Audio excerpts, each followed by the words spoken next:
Dans ces années-là, on était moins de 10 ans après la Seconde Guerre mondiale. Kléberghest se remettait plutôt bien de ces années noires. Grâce au dynamisme de ses deux principales entreprises, la coopérative de pommes de terre et les vins Yvel, la commune connaissait pratiquement le plein emploi. C'est le maire de l'époque, François Coite, qui allait marquer le coup d'envoi du développement démographique en se faisant lui-même le VRP d'un concept original de construction, le logis plébérien, une formule de maison spacieuse s'inspirant de l'architecture néo-bretonne et dont il confiait la mise en œuvre à un architecte morlaisien doté de solides attaches plébériennes, Jean-Louis Bourvin.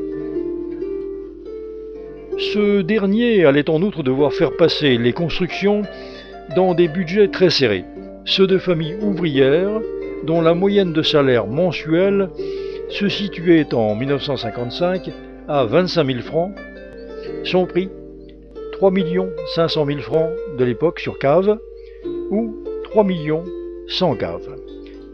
Faute de réseau d'eau potable, les accidents creusèrent eux-mêmes leur puits, comme ici Louis Messager et François Quéméré.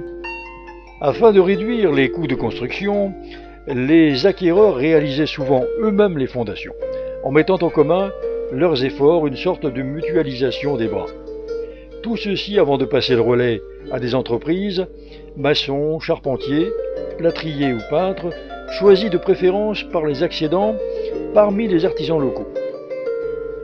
Les premières maisons de ce type virent le jour à Straatarskeul, aujourd'hui rue Jules Ferry, des habitations qui frappent par leur parfait alignement. D'autres sont plus dispersées à travers le bourg, sans parler de celles qui ont germé dans les communes voisines, à Saint-Égonec, à Plounéo-Ménez ou même à Plougonvin.